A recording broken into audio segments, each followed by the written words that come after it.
Hi, this is Baljeet. Nursing M में आपका most welcome. आज डिस्कस करेंगे कि जो इंडियन नर्सेज हैं वो किस प्रकार एज ए कैरियर ब्रॉड जाने का अपना चुन सकती हैं। इसमें नर्सेज हैं मेनली क्या क्या रिक्वायरमेंट रहती है वो मैं आप सभी को बताऊंगा। जैसे ही आपकी बीएससी नर्सिंग हो जाए या पोस्ट बीएससी नर्सिंग हो जाए, क्या post BSc nursing, post BSc nursing, after BSc nursing, इसके बाद में आपको सबसे पहले क्या चाहिए होगा, रजिस्ट्रेशन। जिसमें रजिस्ट्रेशन की रिक्वायरमेंट रहेगी। क्या चाहिए? रजिस्ट्रेशन, जो कि जीएनएम और बीएससी के बाद मिलता है। जब आपके पास रजिस्ट्रेशन आ जाए तो उसके बाद में आपको हॉस्पिटल ज्वाइन करना है। हॉस्पिटल कितना? Above to 100 bed, above to 100 bed. 100 bed होना मोस्ट नीडफुल है। और इसके अलावा जब आप एज ए नर्स प्रोफेशन को चुनते हैं तो आपको सबसे पहले एज ए एक्सपीरियंस बड़े हॉस्पिटल में 2 ईयर का रिक्वायरमेंट रहेगा। कितना? 2 ईयर का। और 2 ईयर का एक्सपीरियंस काउंट होने के बाद एज आपको सर्टिफिकेट हॉस्पिटल की तरफ से दिया जाएगा। चलो ये बात हुई। नेक्स्ट देखते हैं क्या नीड रहेगी। इसके बाद में जो हॉस्पिटल आप ज्वाइन करें उसके अंदर फर्स्ट एनएबीएच, सेकंड जेसीआई, ये 2 चीज़ें एक हॉस्पिटल में होना ज़रूरी है। ये देखना है कि वो उस फैकल्टी के पास, जो भी हॉस्पिटल है उस फैकल्टी के पास एनएबीएच और जेसीआई दोनों है कि नहीं, क्योंकि ये बहुत ही नीडफुल होता है आउट ऑफ कंट्री में। जिस हॉस्पिटल के पास जेसीआई नहीं है वो अपने एक्सपीरियंस को इंटरनेशनली वैल्यूबल नहीं माना जाता है। तो ये 2 चीज़ें होना मोस्ट इम्पोर्टेंट है। उसके बाद आपको लैंग्वेज में क्या करना है। मान के चलिए आपको 1.5 ईयर का एक्सपीरियंस हुआ, ठीक है। उसके बाद में आपको क्या करना है, एज ए लैंग्वेज ऑप्शन के तौर पे जो भी हेल्थ डिपार्टमेंट का पर्सन होता है, कौन? हेल्थ डिपार्टमेंट का पर्सन, ठीक है, उसको सबसे ज़्यादा ज़रूरी होता है लैंग्वेज कोर्स। उसके अंदर आ जाता है ऑक्यूपेशनल इंग्लिश टेस्ट। इसके अंदर क्या रहता है, जो नर्स होती है उसको ओनली हेल्थ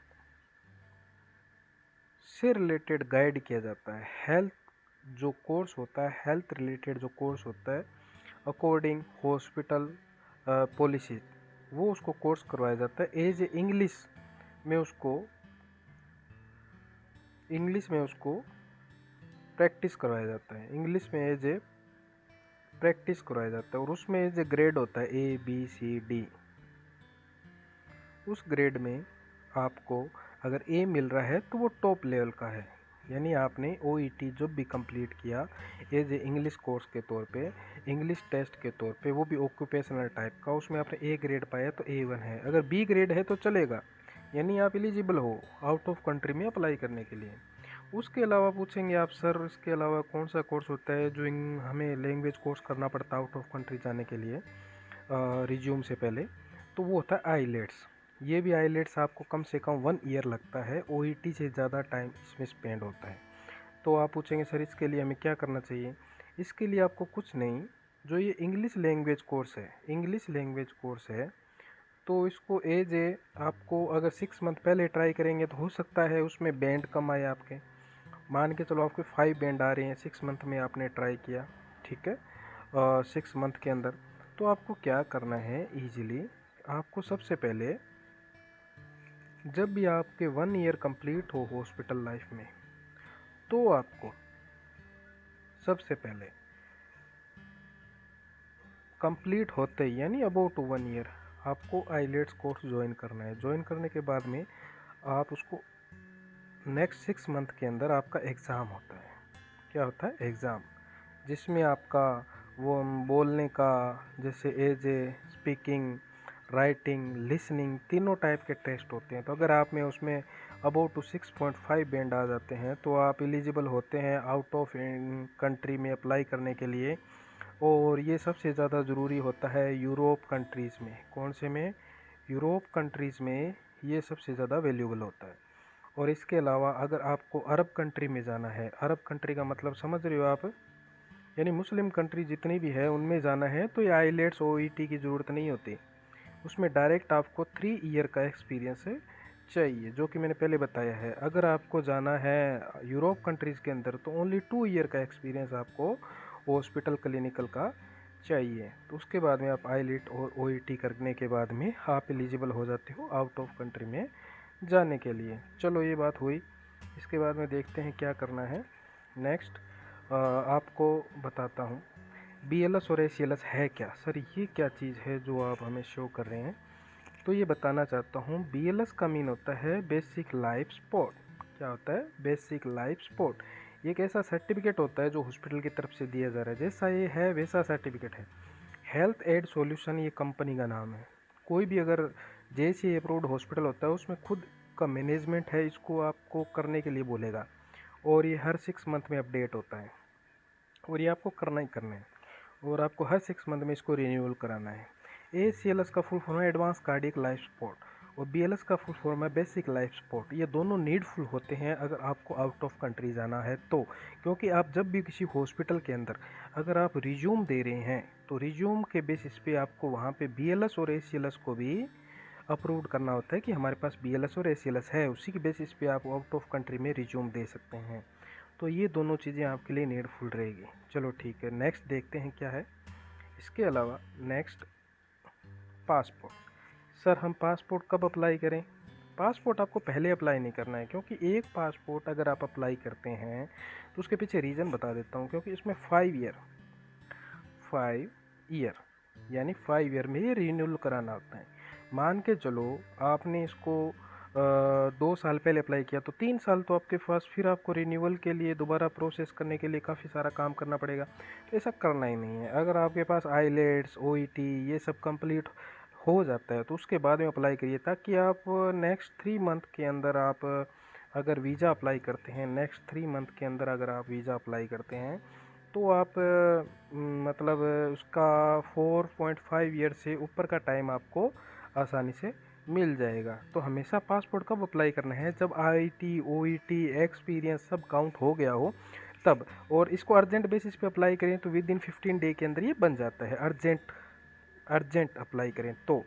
और उसके अलावा अगर हम इसको नॉर्मली अप्लाई करते हैं तो 1 मंथ के अंदर आपका पासपोर्ट बन के आ जाएगा। तो इतना वो क्रूशियल होने की ज़रूरत नहीं है कि सर हमारे पास पासपोर्ट नहीं है। तो इसको 1 मंथ पहले आप अप्लाई कर सकते हैं। ठीक है, नेक्स्ट देखते हैं।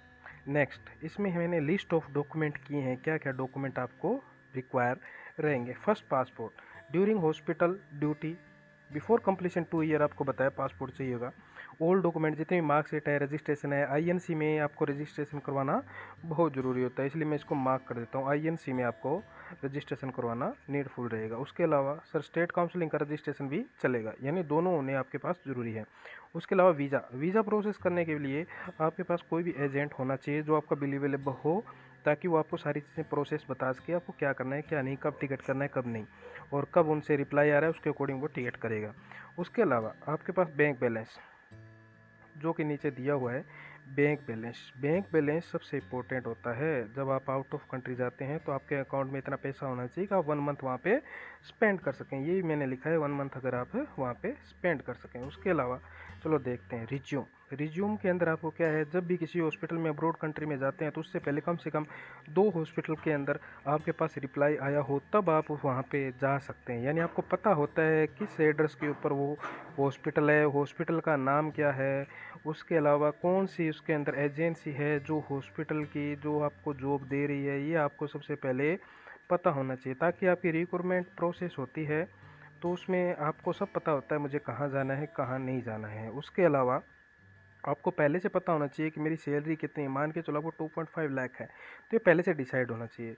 उसके अलावा आपके पास सब तरह की जैसे मैनेजमेंट की तरफ से रिप्लाई आना चाहिए, और वो भी ऑफिशियल वेबसाइट से। कोई भी वेबसाइट ऐसी वैसी वेबसाइट नहीं, जो भी हॉस्पिटल की वेबसाइट है उससे आपको मेल आना चाहिए, तभी वो रियल माना जाता है।